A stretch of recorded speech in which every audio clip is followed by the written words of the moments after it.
mijaddin sibira ga'u kaate mallaqa qopheessati. Takuma torbaatama itti qabatan nuun jedhan. Kan jedhu mucayyoon sun waan bitan kenne amma gaa qeerroo hawaalaa gaafachuun Ati baate responsa irraa kamalti. maali? mucayyoon si biran genne. Waan mushaara mucayyoo na bira dhufaattu ni kaa. Amma mul'atu biran Oi genne. baasi gaafadha qeerroo. Mucattii tana saayiga keetti dhaqee achii fuudhaa ramoo kam isaaniitis fidaan. Numa kennu malaa kennu. Kajaraa yoo ta'e obboleessa kiyya fagootti irraa fuudhi osoo fagootti irraa fuudhi kajaraa yoo ta'e. Maaliif? Ani hin beeku kaa booda ganas illee hawaalaa gaafatan hin dandeenye. Ati qeerroo guddaa kana ol galgalcha. Mas maayil ifinnu al sama. Baay'ee barra muzammiliini. Muzammil lama mana kiyyallee beeku nama ol beennu maa wanni rakkoo qabu hin jiru kaleessallee isinillee girigirii kanallee warri kaayiroon jaalatamaa fi wanni ittan malee osoo qalallee gootanii karaa salphaan dhumata ture ban. Wallaahi annama na beeku nama karaa sirriin na dhiyaate kiyya kennaaf malee wallaahi billaahi an daban beeku garuu nama minna deeme ani minna mi agartee jallata hamaa ta'a isintu nu jallise malee nu badii qabnaa ba. Aree akkasii usmeelee nu harka balleessite abbaa kiyya. Usmeen hin banne laa usmeen sirrii jira. An kan jedhu duraan Saudii keessaa usmee fi afarsoo abdadhaan ture. Lolumallee naa ta'u. Amma garuu kaleessa miqiyyoon akkas taatee jennaan wallaahi ani waan biritti illee sitti qalbiin cabne obboleessa kiyya Muzayyen. Dubbii sheekaf dubbate san qofittiidha. Please. Akkan na godhamee mijatti Waan barbaade siyaasa gootu abbaa koo. Namni ulmaa atti bu'e dhageeffadha obboleessa koo anumatu si durallee ardii bute natti fakkaata. Namni ulmaa atti bu'e nama gaaratti bu'e. Maaliif jennaan ati amma umrii dargaggummaatti sitti jira ufin beeytu. Umufnaan ila dhiifama wajjin isin kabanya waan ta'e qoy waa takka dubbadha. Ila tokkoffaa irratti nuti ulamaa atti illee buune hawaasa Oromootiitti illee buune mucattii akka nama tokko achi keessaa qarqaarree baafne garuu uummanni akka maletti nu faame malee nuti ooluma gaarii goone wanni kun hunduu immoo bulee mul'atu ta'a. Dhugaan gargara galte ka jedhan sanii mucattilleen qeerroo bira galgala amma hin dhayitiif waan jiru guutu isiniyyuu gaafa dhugaa agartanii jettan hundi keessa. Wallaahi namni kumni soddomaa kan obaaraa bule sun guutuun takka takkaan miseejii nu barreessee yoo dhiifama nu hin gaafatin ammoo kan kanatti wal taatan. Ka ulamaallee baabaa sheekadiyaatillee muzammil karaa keessatti illee dubbisee xumuratuu hin danda'a. Normaal no alas qalalli godha. Amma mikiyoon waaqayyoon isa kutte amma mikiyoo irratti haa deebinu talubbuudhaan jirtu tana. Amma qeerroodhaa qolasii ergeera mee haa hinaan jedhii. Amma irraa bu'ee isa dubbisa ta'e. Naa dubbismee baallaa muyyatti tana furmaataadhaan seenaan nuti taate ammallee. Halakaa ta'e mucattiin tuni mana arabaa jirti amma. Yaa mana jirti barcinqaa makaleessa akkasii dheengadda akkasii hadda barga nama nabsifatan. Amma rakkoon barmuuni wallahi jawweedhaadha amma jawwee kana sodaatte jawwee amma yoo jawwee kana irraa ajjeesti ni ajjeesa. ajjeesa. Galee rakkoo isii akkasii mana arabaa keessa kateetu mucattiin baasuu hin dandeettani heeraan seeratti yookaan poolisatti yaamtanii La kana booda no abbaan barbaade dhaqee baasaa haa jedhu malee kana booda nama kenna onnummaa nan baasuuf hin jiru. Okay. Ay akkasii mubaarakiin beeka habiba wali waan dalaguuf jechuu kiyya bare yoo mucattiin baafnaa jettanii heeratti deemaa malee humnaani miti akka kaleessa ala jirti mucattiin tun immoo mana namaa keessa jirti. Akkamii mana namaa deemanii hulaa dhadhahanii fidani. Nuti wanni isin gargaaru akka isin gargaaruu dandeenyu isin beeytanii yoo baasan jiraate nu dubbisa yoo qabsiisaa taate isinii dhiifna baasaa nu dhiisaa qabsiisaa isinii dhiifna. Kitaaba. Kuma torbaatama kana dhiisaa jiran kaa maal barreessaa ooltan? Manni kun torbaatamni maaltu maal ta'e torbaatama barreessanii. Haadha torbaatama dhiisaa. Haadha Faaxee. Haga mucayyoon deebiin bannaati shanillee rakkoo keessa wallaa du'ana hambisa sagalee naa ta'a. Maal taate ati hoo duutii tamalee? Wallaa jiruun natti ulfaatee jira namatu mallaqa keenya dhoowwatee jira. No, warra mallaqa nyaatanan dhiifama irraa ta'a. Warra mallaqa quufaaf nama kennitan mallaqan waa'ee mallaqa irra sagaleen ta'u. Quufaa fi haadha kaatee wallahi quufaaf hin kennine ani. Nama rakkate wayi. Biyya naafitii kennitanii hawaalaa biyya naagalchii kennitanii warra mallaqa nyaatamtan mana tiyyan dhufina. Nama rakkate illee yoo kennine kaanee yoo inni waada sanillee nyaate moo? Hiika fallaa jedhee ka'e. birrii biyya galchuu ittiin kennina. Hanga birrii biyya galchuu ittiin kennina. Abboo akka torbaatama barreessan kana torba isin hin bulchin hin jedhoni taaptaap godhame. Inaanatu Haadha Sinqee laal maallaqa keessan asumaan nama 4,700 jira. Yeroo baankii Itoophiyaa keessatti isinii naqee warri keessan sanuu risiitallee namanina. Risiitallee namanina. Aboo tokkokkii gurtan jedhiin 70 warra balleessu kana wallaahi billahi tokkokkii sirra guran haadha faate bilaashatti. Dhaabsisuu warri 70 barreessu kan. Meela nama 103 torbaatama barreesse la. Okay. Warra 70 barreessu kanaan dhaabsisuu amma. Hawaalaa gaafadhu mee. Okay. Nurra hawa. Warri 7,000 barreessitan daddafaatii barreessa. 70 warri barreessitan dafaa barreessaa hundi keessanuu adda isin baafadhaa gama akka taatan. Haadha faate baay'ina qabanii koo addaan baafadha. wanni kun maali? 70 warri barreessitan baay'ina sababa isin nakkaatan. Duushee kati deemiti ishee Aboo isaadha faate maali kun? Haadha faate kiniin lami bismee. Sababa isin halkan guutuu natti wajaa bultani. Banaadoli wallahi billahi abjuu yaanas amma kuno keessa banaadoli namoo kalabadde isinuma dhasitti walitti tasaasabame. Nama baasaa jirra qo'a nama baasaa Abjuudha, jirra. abjuudha. Okay. 70 warri barreessitan addaan isin baafadhee jira haga isin baay'attan akkuma 70 barreessitaniin haadha teessan salaa. Hin dhaabdan amma. Entokoin muzammil desa tabar. Nam tokko muzammil nam tokko entokoin nam tokko. Qeerroo na dubbisimee baallaa. Iya.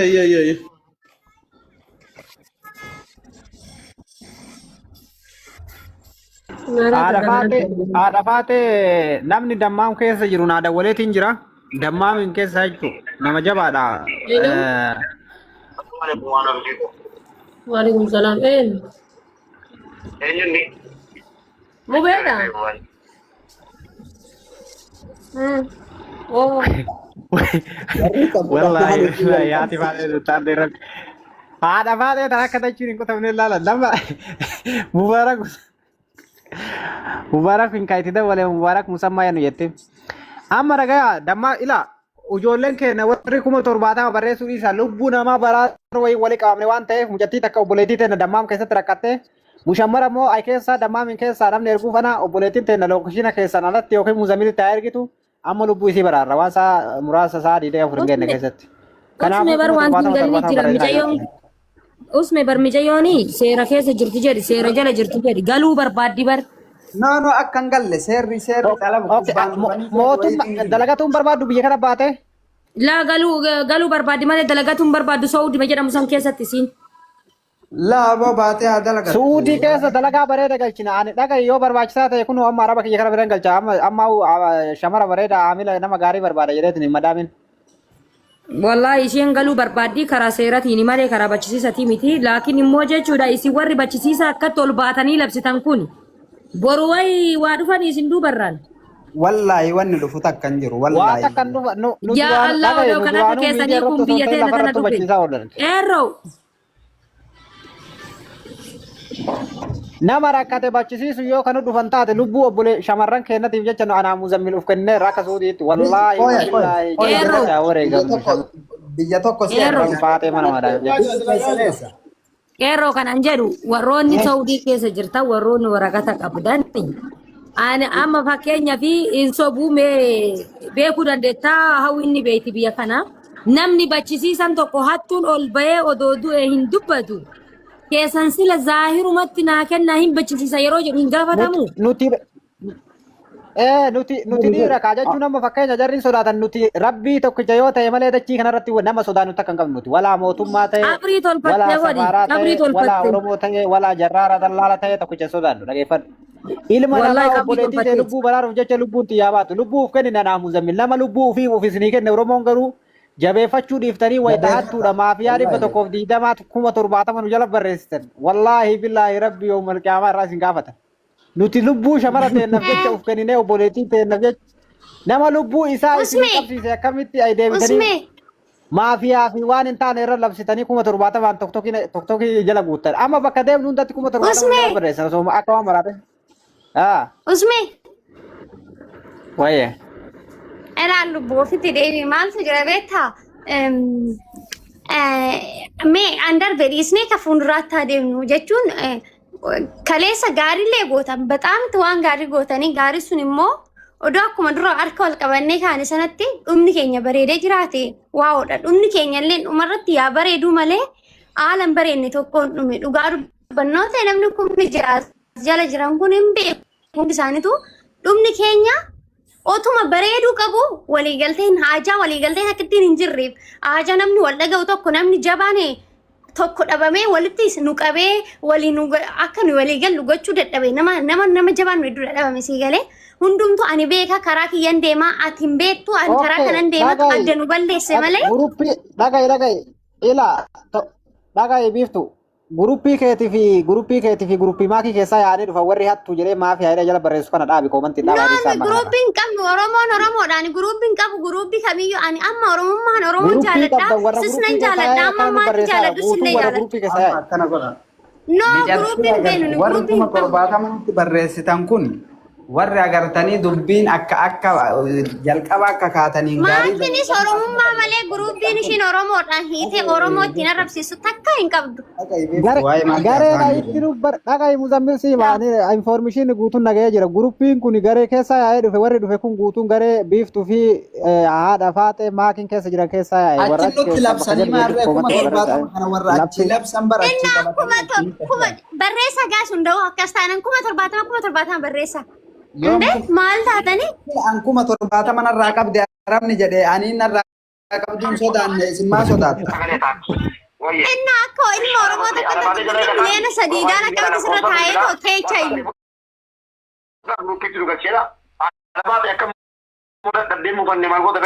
Ani mufadhu mubee ani laali beera ta'e dhiira ta'e dhalaa ta'e warra kiisa ofiitii baasee mallaqa nama kennamee nyaatamu obboleettiiti yoo taate nan galchu miskiin nama daamii keessatti bofa buutii waliin rakkisaa jiran haddallee borullee waliin dhaabadhaan geemii kiyya dhiisee waa hunda dantaa kiyya dhiisee isaanii waliin dhaabadha hallate dhimma birriidhaa ofi bannee jennaan inshaallah yoo malqiyaamaa fixuu hin dandeenyu. Gurupii ta'ii koree nama shan kennattee namoonni rakkoo qabu gurupicha hiitala. Gurupii kana takka footoo hin argamne sagalee hin argamne gootii lakkoofsa nama shanii gadhiifta yeroo nama walitti qabatte kaate lakkoofsa shanan kana koree keessanii yoo rakkoo qabaattan keessaanitti yoo jalli keessaan natti himalu keessaan nan tokko achi fidina gurupii kan hin walida wanta gurupii kan hin walida hin baafame keessaan hin dawalu malaatota fi. Rakkoo jiraa himatu rakkoo jiraa Kanas rakkoota kan qabu naa taate. amma profaayilii jala naa dhufaa dhufaa jiru. Yalla okay. Ijoolleen arsii deemaa fi Adabate gruppitti dhugalchi jedhanii fi lakkoofsan keessi sinitti lakkoofsa naa ergiyaate. Maali ijoolleen arsii akka ijoollee Oromoo jari mubaarak maal godhu kutaan nama addaan qooda. Wanni arsii Jari Oromoo akka arsiitti uumame rabbi darajaa taanaa kenne akka arsiitti uumame. waan arsii wanni sagalchan jiru. Akka arsiitti uumame maal jedhu. Isa wanni arsii wanni sagalchan jiru danda'asaati. Wanni arsii wanni sagalchan jiru arsiin uf dandeette waan rakkoo ofii fudhachuu dandeette. Ayaa qabaam sila suudii maa hin malakkate mana yaa qaala bada suudii maal sagalche. Maal inni? Ajandaa shiqqaraaf deemaa jira. Ulat nagaagar kawana shiqqaraa nama matta. Don't say that. Maali? Qeerroo dhiisi kaa qeerroo. No qeerroo dhiisi qeerrollee wanni akka wanni. Guruppii ijaaramu kana guruppii nu ijaarsisee birrii nurraa nyaatee jira yaaqii mubaarak mataan isaa amma immoo deebee guruppii waan ijaaruuf deemaa jira. Yeroo hunda isa nyaatamaa amma dhiisi qeerroo ajandaa mubaarak nama baraaraa jira. Qoy ifan godhaa fi qoy laali mubaarak maal jettanii bilaal na dhageeffadha. Birriin guuramu wayituu hin jiru akka mana himetti. Allah al-mubarakin illee gatii beeku firannaa baddu'an inshallah obboleessa kiyya yoo ta'e jedhe inta naggarama malee dantaa isaati dhageeffadha mubarak ammi akki jedhe akka kutaa akka shawaatitti illee nama ijaarree namni tokko rakkataan tokko seenee akka himatu akka yaada walirraa fuudhan goonaa. Ammallee dhufeetiin akka harargeetitti illee akka jimmaatitti illee walitti gurmeessee nama tokko nama qabee rakkataa furuu gooneetiin jenna.